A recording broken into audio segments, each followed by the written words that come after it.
Today's repeat originally aired June 21st, 2020. It's titled Happy Father's Day. We talk with men at the community table. Listen in.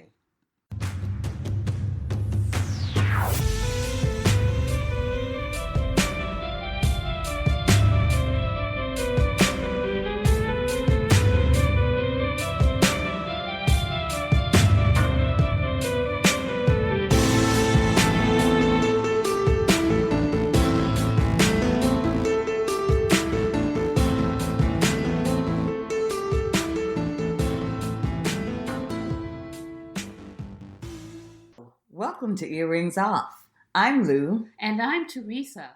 Let's get started. Today we are going to talk about fathers. And we're fortunate that later on we're going to talk to some guests about that. But in honor of Father's Day, I wanted to start with, our thoughts on this special day. And of course, Father's Day is always, it's sort of, I don't want to say, well, it is a strange holiday for me because my dad died when I was 3. So I've never really had that father relationship. But, and I've always felt like that's something I missed, you know? Yeah, I mean, I think you would feel that way even if you were 30, because, you know, my dad was killed in a car accident and I feel the same way. Yeah. So it doesn't really, I don't think that matters. The age, it's just something is missing. And I miss him as if, it just happened, like I try to keep the memory of him alive. And it really, for me, it's a long, when I lived in Georgia, that's where he's buried on Father's Day. Or if I were traveling home, I would definitely go visit his grave. That gave me a bit of comfort. And my mom, she still does. I mean, every Father's Day, every birthday, she probably does it monthly. She puts fresh new flowers on his grave, but it left quite a hole, it did. Yeah, because you see women who still have their fathers and the close relationships. And, for me at this point, I get to see a whole new dimension with our son having a daughter. And, we were at his house last night and he just finished giving her the bath and dressing her. And I told my husband, I said, it almost made me break down just seeing that sight, because I believe she's such a blessed little girl to have him as a dad. Yeah. But, I guess, and this might sound weird to some people, but my dad, after he died, I have a brother that stepped in as my father figure. And I know it sounds weird to some people, but I actually call him. When I call him, I say, hey, brother daddy. Right? His children, they all know that's my brother daddy. And because, and looking at it now, it wasn't that he wasn't even that much older than I am, but after my dad died, he was the one that sort of got on alert to take on that role, to be my protector, to check me when I was wrong, and a young lady sort of hanging out a bit too much. He had no problem with fulfilling that role. So, I was just talking about my father to my daughter last night, and she actually came in with a really corny joke to share with me. And I told her, which I've told her before, about the fact that we used to have joke of the day. That's something that I totally miss with him, because the joke. You and your dad? Yeah. Yeah. Speak to each other, and he'd have a joke, not every day, but most days, a few days, every week for sure. And he would have a corny joke, and then I would try to have a corny joke. Well, I didn't think they were corny jokes. Yeah. But I shared a couple with Nia, and she was like, yeah, they were corny. He was such a funny guy. He was a character, and I didn't know. So it wasn't until his funeral that I realized how much so. I thought that was an internal a thing in the house that was ours, Yeah. but it turns out, people really, really liked him for that. Yeah. At the funeral, that's how I found out that. I was like, oh, I thought that was just our special thing with him, but he was a character, and I miss him. You were the only girl, so you were a daddy's girl. Yes, I was a girl dad. He was a girl dad for sure. Oh yeah. Daddy's girl. I mean, it was almost like I was one of the boys when it came to him. I mean, I went fishing with him. I didn't actually go hunting with him, but what I did do, he took me out at the beginning of hunting season with him to set up his stands in the trees and just to scout out where he's going to hunt in the woods. So we did a lot of outdoor activities together. So, and and what what men say about what we now know about, it's so critical, that relationship with dads or with, in my case, with my brother, because that set the tone for me as a woman, as a girl, in terms of my value and how I was to be treated and valued in relationships. So that's just so important. And so we look forward to the discussion today, and I know it's going to be a rich one. You ready? I'm looking forward to it. Yeah, we have some great panelists today. We do. So we're going to go get started.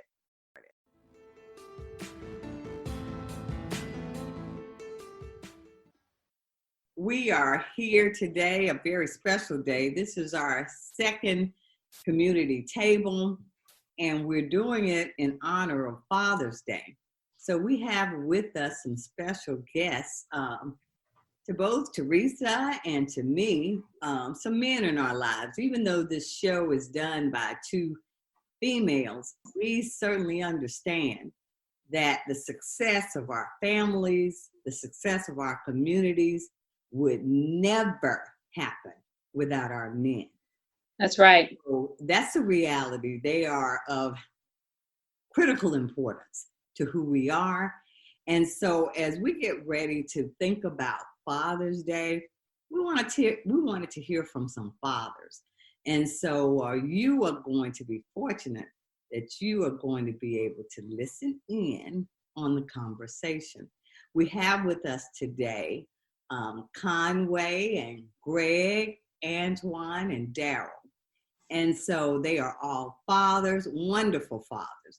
And so we, like I said, we're excited about today because you get to listen in on our second community table. So thanks for joining us.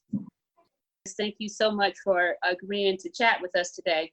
I'm so looking forward to the conversation. I know it'll be a great one. I'm going to start us off with the first question, and you guys can just go in any order that you like. But I want you all to tell us a little bit about your children, their names and first names and ages, if you care to share that, or whatever you care to share about them. Okay, I'll go. I'm Daryl, and I have a daughter, Bria. She is 27 today. We raised Duran, which is 31 now, which we got Duran when he was in the 6th grade. So that's my two kids. And that's your nephew, you want to clarify? That's my nephew, yes. So okay, all right. Okay. Antoine? I can go next. I have two boys. I have my oldest, which is Antoine Jr. He's 7. And I have my youngest. His name is August, and he's going to be 5 in August, actually. And they're amazing kids. What can I say? Right now, just trying to figure out what we're going to do as far as their education is concerned. So I'm in talks with their mom right now. We're trying to see if we can keep them in private school or if we want to go the charter school route.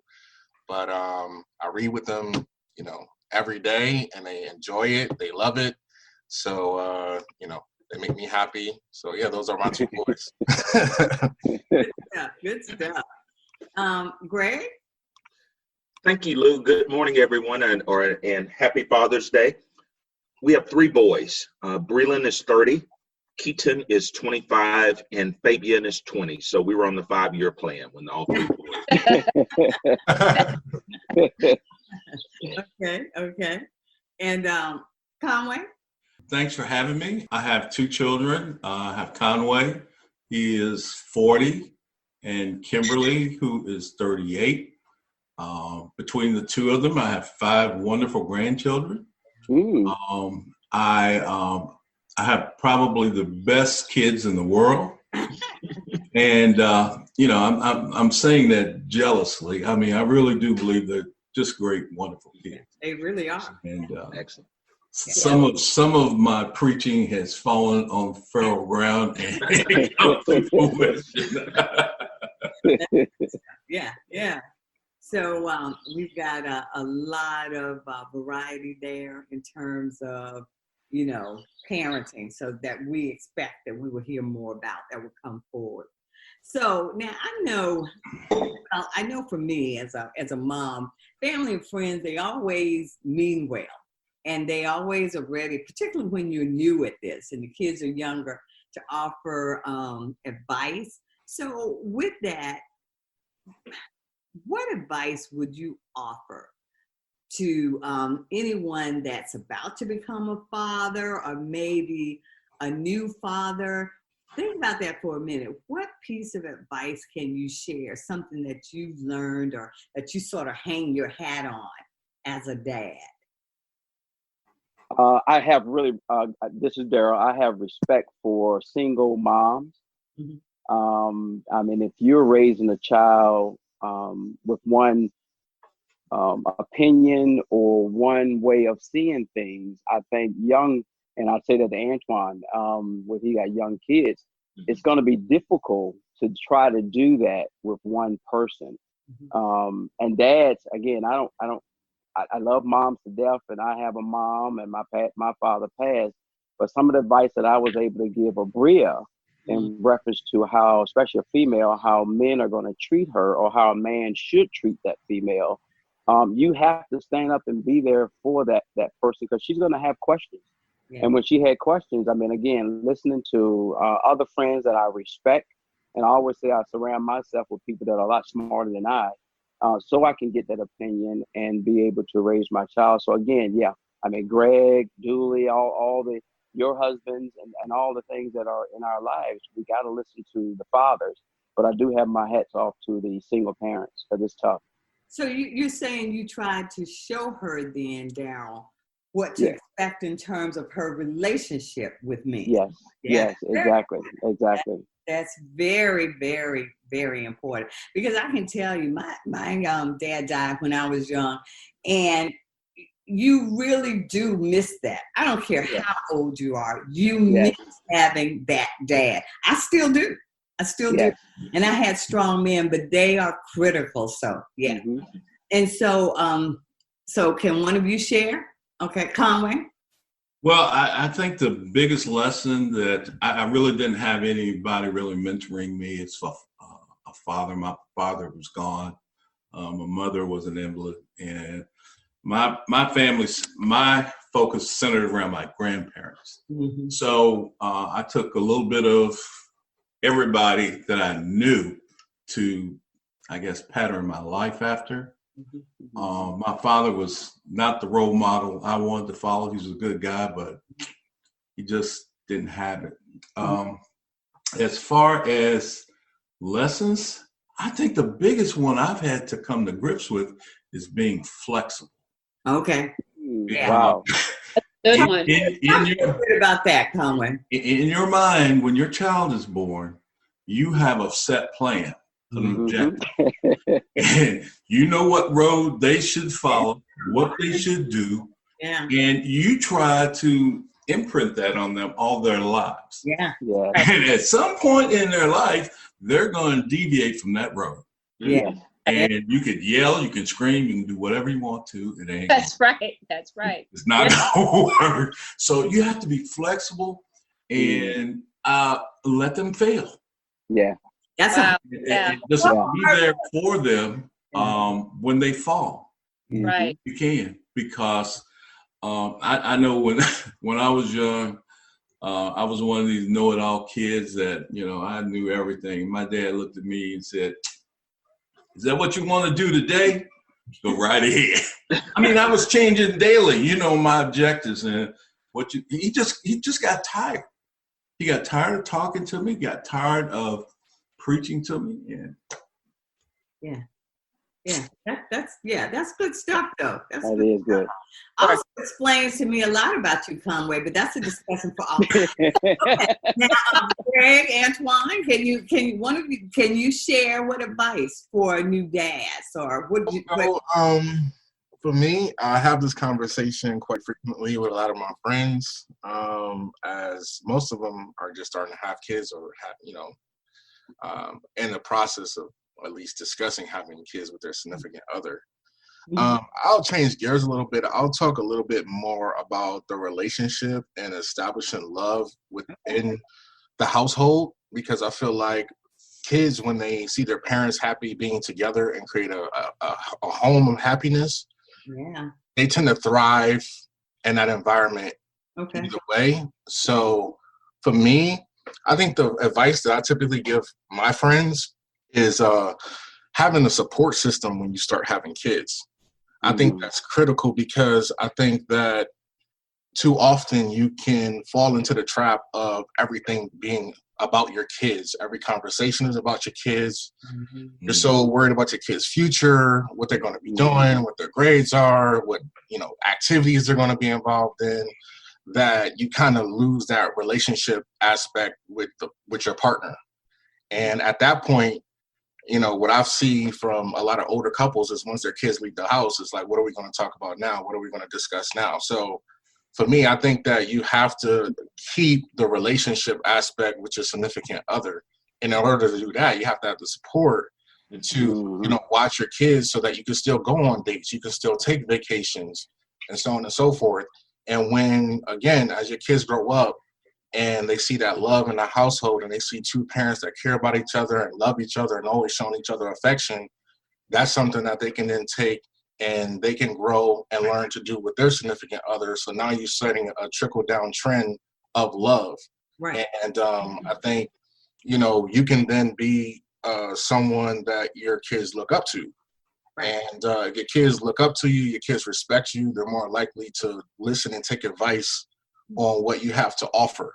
Right. So, it's hard if they look at you and you always look miserable, you and your significant other don't look happy, and so on and so forth, and you're trying to lecture them or so on and so forth about how to present yourself in life. If you're not being a good example for your kids, they're probably not going to listen to a lot of what you have to offer, or feel like you don't really know much about life like you think you do. So my thing is just, the foundation is the two parents, and strengthening that foundation and not letting it, die or become less important because now you guys have created a child that you feel is more important than yourself and the relationship. Right. So that's something that I typically offer to my friends. And that's good. And Greg, we're going to get to you, but Antoine, I wanted to follow up on something because I know you're in med school, and I can only imagine the rigor, how rigorous that is. So how have you been able to communicate about that with your boys, with them being so young, to make them understand that what dad is doing now, how the importance of that, and maybe them not having as much time because of your demanding schedule?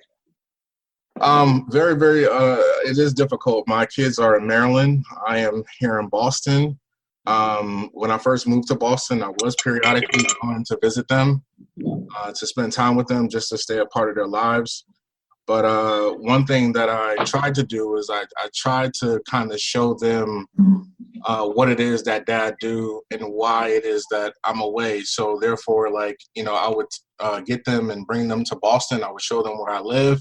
I would take them to the dental school that I go to. I would show them where I work, my station, I would show them, teeth, and show them that I work on teeth, and so on and so forth. And I Zoom with them Monday through Friday for about an hour, and I do reading comprehension with my two boys. So they really, really enjoy that. As I mentioned earlier, So, I use that to then segue into just, asking them, hey, are you brushing your teeth? Are you guys being nice to each other? So it's a lot of fun. And also, I think they also appreciate the, when I do the reading comprehension with them and so on and so forth, I kind of make it like a game. Mm-hmm. So I see who can get the most right answers, when they read, and I start asking them questions on, what they've read. And mostly it's my older son. He does most of the reading. Mm-hmm. But I noticed that my younger son, he doesn't like his older brother to get more right answers than him. So it creates a way for them to really pay attention, because it is hard to, read with a child over Zoom and, all these other things. So I have to find tricky ways and maneuvers to keep them engaged. So I know that any type of competition that I put with them, that, they're going to participate a whole lot more than they normally do. So, so that, that's basically how I try to stay connected to them and so on and so forth. We call it reading time. They get excited about that. And, but it is tough. I don't want to take up too much time. I feel like I've been talking for a lot, but I will admit that, there are times that my kids call me and they're crying and they telling me that they miss me and they want me to leave and they want me to come home. And those are very, very hard days. But in the end, I do want my kids to have a better life than I have and have access to more things than I have. So as the adult, I have to continue on doing what I'm doing so that they can have opportunities, so that, they're put in a better position to provide for their kids as they grow. Okay, good stuff. Thank you. And Greg, I don't want to leave you out. What about the advice, Greg, for you in terms of maybe new fathers or fathers who will soon, expecting fathers? The thing that stands out for me is the importance of building a village. And it's been touched on by some of the other panelists, but one of the revelations that I recall on numerous occasions of raising the boys over the years is I could suggest something to them and it falls on deaf ears, but a person within the village could suggest it and it sounds like the greatest idea in the world. Yes. And so getting them to and being very comfortable with that experience. And so many of you've served in those roles. And I think for me, that becomes extremely important to be able to build that network of trusted advisors who can come in and provide that kind of guidance and counseling as they go through various life challenges. Yeah. Isn't that amazing, though, how that happens? You can be saying the same thing, but they just don't want to hear it. Right. The village is very important. Right. Excellent point. Your kids build up a resistance to you because they see you every day. Mm-hmm. They hear you, and you're giving them advice, but instead of taking it as advice, they feel as though you're preaching to them. Well, I think that's tough.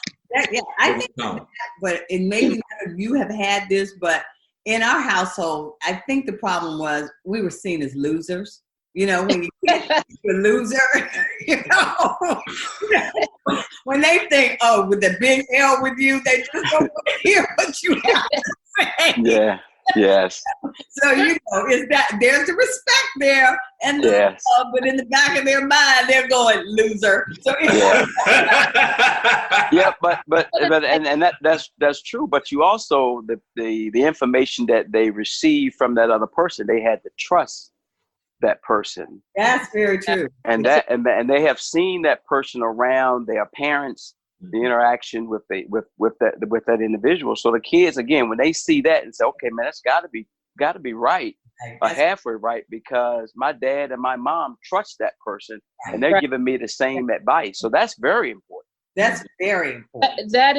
That's true. But not so much losers, but all kids, I think, have this a bit. They think that their parents haven't lived and aren't smart enough. Yes. Well, you're right. But my point is that I found a poem where we were spoken of as losers, but that's a whole nother subject.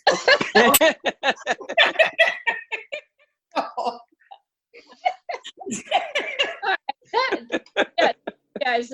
Those were some great points that you shared. But now I want to make it a bit lighter. So tell us about some of the fun times that you've enjoyed being a father. So what are some of the good memories that you have? Well, I don't remember having a lot of fun with the kids as during my working days, because I was always on the road and always doing something busy. And we used to take vacations, go to Disneyland and all that kind of stuff. But it was 1 week. Yeah. I think the most joy I have had recently, or through the period, was the birth of my children, the birth of my grandchildren, and seeing both of my children graduate with a master's. Oh yeah. My job is done. Yeah. I mean, it didn't come in my time frame, but my objectives were reached. And I praise God every day that it worked out that way. It didn't work out in my time, worked out in his time, but I'm happy. I think I've lived a full life. Oh, and I'm just blessed. Yes. Yeah. I'll go next. This is Greg, Okay. and really, I'll put it in two categories: successes and struggles. Okay. And really, the thing that stood out to me when we think about the successes, a lot of times watching them through graduations and promotions or theater performances, but the thing that really probably leaves an indelible mark on me are when they were going through challenging times, finding their voice, finding what they really were passionate about, and to really be there and observe them, and to know that this was not the end of the story. Right. Because it's so easy for us a lot of times. And I recall one of my mentors several years ago talked about how as parents, sometimes we would always try to create this persona of how great our kids were. And many of them are, as we said. But he said that one of the things that he did one night at dinner, he was with a group of friends, and he says, "Are any of your kids knuckleheads?" Because everybody was talking about them being accepted to various colleges and everything else. He says, "I was behind my fence the other day, and I found all these cans of beer. I could start a recycling." And his kids went on to do some very, very phenomenal things, but he could see them where they were. So for me, it was really about the successes and the struggles. Yeah. Yeah, that's a good point. I agree with that one. This is Daryl. I agree with that 100%. And I'll look at, and I go with Abria first. I think one of the greatest moments that I had is when she was baptized. Out of nowhere, we were at church and she just walked up and said, "It's time for me to be baptized." I think she was like 7 years old. And I think Pastor White, Reverend White was there. And I think I must have went outside about 5 times crying, thinking that she has taken advantage of something that only she had seen through not only her parents, but through her parents, friends, and things of that sort. So I thought that was one of the greatest moments, like success with Abria. And I look at Duran, and again, Greg has been a definite mentor for raising Duran, because of when Duran first got here, he wanted to go to whatever private school because of his academics. But in listening to others, that village, like as Greg just said, and giving him advice to go to St. Christopher, that has been the best moment for us, thinking about how he trusts, again, go back to that trust, advice from a friend of mine. So again, these are some of the great moments that I look at. And again, it has been struggled by far, but those are some of the great times with my 2 kids. Okay. Nice. So I guess it's on me now. I don't think I have the greatest moment, quote unquote. I just know for me, growing up, not knowing my father, I just knew that my biggest goal in life was to become a father and become a really good father. So every day has been somewhat of a blessing to me as far as having 2 kids. But to try to pinpoint a couple moments, I would say obviously their birth. Just, that first moment when you see them come out the womb and you realize, well, I created this. I'm responsible for this. And I think that transitions over into that moment where you notice that they understand the importance of you and the significance of you in their life. And that may come from when you go to visit family and they're seeing new people and they're like, no, where's my mom? Where's my dad? They're not comfortable with that situation. And you realize at that point that, my child understands that I'm their father. And, I play a significant role in their protection and everything else like that. So I think that, too, is a great moment for me. Is also just watching them grow and develop and learn new things. I'm always amazed to see, them, from the time I left to where they are now. I'm always amazed when I call them and they say something, or I know that they, understand time now, or they understand, how a calendar works, or, my older son is doing multiplication. He's reading words I didn't think he could be able to read. So those little things like that, just bring joy to my heart. I know it probably might sound a little crazy, but it really does. And, I was home with my kids for a year, and during that year, I had to come up with like lesson plans for them and everything else like that. So that was fun. I used to have them do painting projects for their mom and everything. So spending that time with them and, seeing that they enjoy it, and they come up to me and they ask me, hey, Dad, is it painting time now? Is it music time now? Things like that are things that I really cherish. So those are some of the happy moments, I would say, from my experience of, spending time with my two kids. Nice.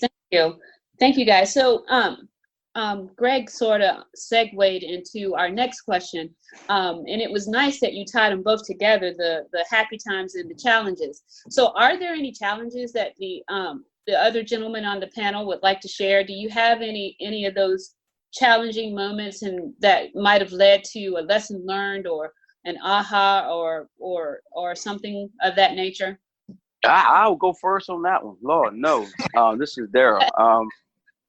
Bria went, and I give you a story that happened. Bria went. I don't even think you have. Trust me, I have some. Bria was dating this kid, and this was probably in middle school. And at cell phones were available at the time, and a text came through, and the text showed a young lady with no clothes on. The mom actually sent that to us and said, her boyfriend, evidently Bria must have took a picture of herself and sent it to her boyfriend. Wow. And of course, being in law enforcement, I was like, well, that's already a violation right there of the law. So we're going to take care of that later.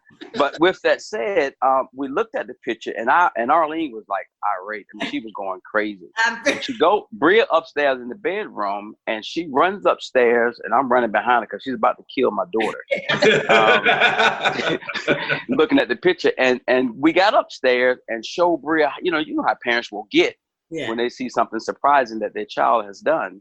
And Bria looked at it, just casually looked at it and say, that ain't me. And I was like, hold up there. This just look just like you. She said, look at the picture. And I looked at it. This girl had tattoos everywhere. She had this and that. Yeah. We didn't even look at the picture because it came from an adult. Yeah. So again, that I give you that story to say, you got to know your child. They will make mistakes. Yeah, they will make mistakes. But when she looked at it and said, Dad, that's not us. That's not me. And poor Arlene, she must have started crying like crazy because I think it was like a whole, saying my daughter has exposed herself. Yeah. Exactly. So that's one of the stories that we put our foot in our mouths on that one. So yeah. I think for me, the most challenging period in my life was when my son joined the military. Yeah. He quit college. Yeah. And he was like me, struggling to figure out who the heck I am, And he did this on his own. You didn't even know. No, I didn't know until the day we took him to the recruiter. But it was, it was like he had stole my son. My son's going to go to college. My son's going to be this and that. And that plan I had, Right. that wasn't part of it, right? So I think, and we talk about this now. He said, Dad, you didn't speak to me for 2 years. Wow. And I don't remember that. Yeah. Yeah. But he was gone for 2 years, so it could be true. But, it seemed like all my life energy was sucked out of me at that time. And he didn't understand when he served, I served. Exactly. And back then, the news was full of all this crazy stuff going on in the Middle East, and anxiety sets in, sleepless nights set in. Yeah. And it was a very challenging period for me. Wow. Thank God I got through it. My village helped me out. Yeah. Church was I guess my anchor. And I got through it, man, but I still to this day go back to that period of time, and I hope nobody ever has to go through that. Right. Yeah. That's hard. That's hard. Yeah. Teresa, I know I talked about it earlier and shared some of the comments, but raising 3 boys, you get a lot of challenges. So I will. No, you need to try a girl. Hey, there were 3 boys in my family, so I know that's a challenge. But the thing that stands out too when I was thinking about it was being patient during times of rebellion. Yeah. Because everybody's going to go through it. And the thing that I always reflected on was Psalms 27:13, where it says, I would have lost hope had I not believed that I'd see the goodness of the Lord in the land of the living. Yes. And so when you have that hope in your spirit, then as they go through those things, it's just a moment in time, and it helps you keep those things in perspective. So, and that's been for each of them in their own ways. And rebellion could be not doing your homework. Rebellion could be having other things. So I think sometimes we can put it on a really big pedestal, but there are a lot of things that you do, but you just have to be patient and know that things are going to be more positive on the end. Yes. Yeah. Absolutely. Wow. Yeah. And Antoine, you've got little ones, but you talked about your challenge of just you staying in your program and them being away, and so we get that, certainly. Yeah, definitely. Obviously that's a challenge in itself. You gotta, you always question. I'm going on 3 years that I've been away from my kids during, I would say, during a critical time period of their development. And sometimes I do ask myself, is it worth it? Being that I'm not going to have the type of influence over my kids that I would like right now. Yeah. And I know that their mother and I, although, we have a general idea of how we want to raise our kids, we do come from 2 different backgrounds, and we look at things completely different sometimes. And, there are challenges in that, sometimes when I would FaceTime with my kids, I start to see them developing habits that I feel like need to be checked, and maybe their mom doesn't think they need to be checked. So that becomes a challenge because it's like she's there with them full time, I'm not. So in certain situations, I kind of just have to let things play out the way that they will. And I think my biggest fear is that by the time I finish this program, and I do get a chance to, live near my kids, they may be kids that I wouldn't necessarily wished had the habits that they have. And, I don't know if I would have enough time to come in and correct those habits, and if I would get the support from their mother to correct those habits. So that's definitely a challenge, and it kind of takes away from the mystique of being a father and having boys, because you almost want your boys to, take from you and understand about manhood and things that you got to face and how you need to conduct yourself in the world as Black men. Yeah. And when they are being raised by women majority of the time, my ex, she has her idea of, how she thinks that they should be raised. And, it's not, I'm not saying it's a bad thing, but, she's a nurturer. Right. She tends to capitulate a lot to, the things that they want. And, sometimes I just feel like you got to kind of teach them that they need to earn things and not just always give them what they want. So I say that to say that my kids are pretty spoiled, and that's a tough thing. And that's not something I wanted my kids to grow up, experiencing or expecting, because the world can be quite harsh, as we all know.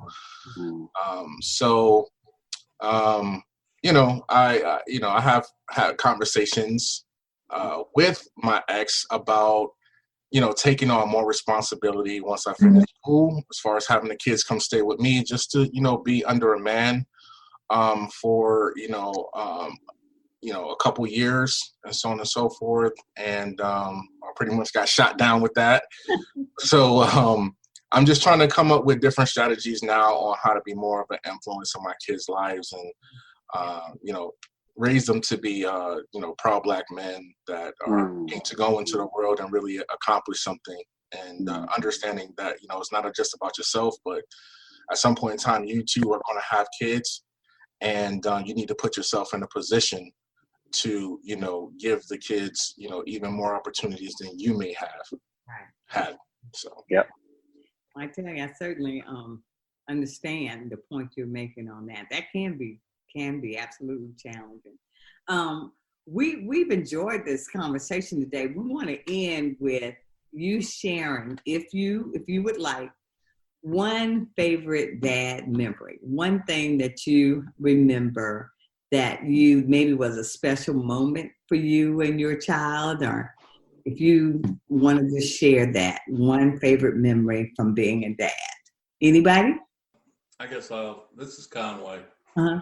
I guess when Conway got out of the military, we were coming back from going to pick up his daughter.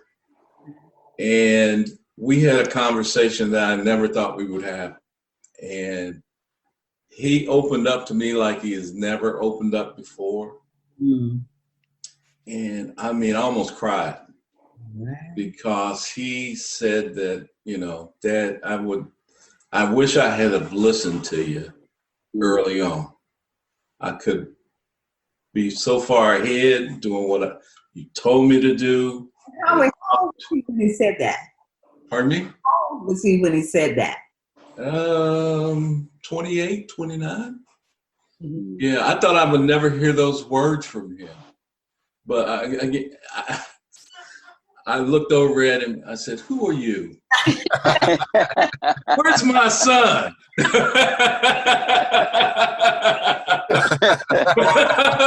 That was the most precious moment he and I have really had together. Yeah. And don't get me wrong, we've been camping, we've done a lot of things together, but I mean, we just meshed at that particular time. Wow. Yeah. Wow. And I will never forget that. Never. Yeah. That's a great one. Yeah. Yeah. So it does work. They do listen, but it takes a while. Yeah. I'll share. This is Daryl. I think mine was about maybe 15 years ago. One of my coworkers was getting married. She was up in investigation with me, female. And we were going to Pennsylvania, and Arlene and Abria said, "I will travel with you," because I was representing the police department at her wedding. And on the way back, we got into a conversation about life and about me playing football, having an opportunity to try out for a team. And then on our way back, Arlene was saying, well, just wondering if you had made professional football, would we will be together? And Bria said, "Dad, if you had made professional football, I probably wouldn't be here." And I'm telling you, it tore into me.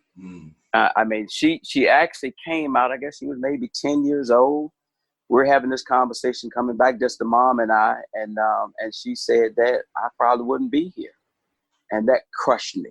Wow. Because all you think about what you have accomplished or what you could have accomplished, I never thought about what the daughter or your child was thinking about their existence. Right. Yeah. Yeah. So that was that moment that hit me. That's my best friend right there. Oh, yeah. Yeah. Yeah. So that's me. Yeah, that's good stuff. Thank you. A favorite memory? Anybody else want to share anything? A favorite dad moment? I guess I'll go. I would say my favorite moment. I used to take my kids to a park in the neighborhood that we lived in all the time. And I remember at one time I took them to the park, and there were most of the kids there weren't my youngest son's age, or probably my older son's age. So I noticed that my younger son August, he was trying to join the group with the older kids. And there was one particular kid there that, was kind of not being nice to him in that older group. And I didn't want to intervene just because I think that, sometimes kids have to learn a life lesson. But I was extremely proud to see that once his older brother recognized that he was being mistreated, he stepped in on his brother's behalf and said something to the kid. And that was an extremely proud moment for me, because I always wanted my two boys to grow up very, very close. And that let me know that, they're always going to look out for each other and look after each other. And that was my really proud moment. That's good stuff. That is.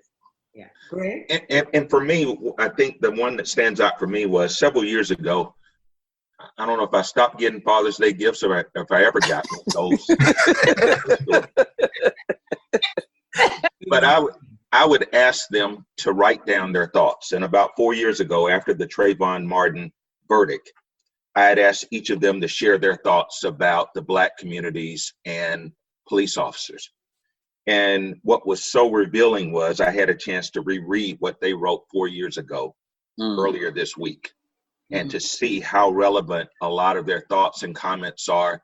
And for three boys to be raised in the same environment, same food, same church, all those different things, how their perspectives differ amongst those relationships and how much they are the same. So it was just kind of revealing. And it's something that I will view as probably a keepsake that would mean more than a greatest dad in the world plaque or whatever they might have done at those times. But just to get them to record their thoughts, to me, is invaluable. So that's been really one of my best memories. Okay. Wow. Yeah, that's nice. Yeah. Well, that's all we have for today. But I tell you, this has been, as we expected it to be, a rich discussion. A lot of good information. We couldn't have picked a better panel. You are all dads that we look up to.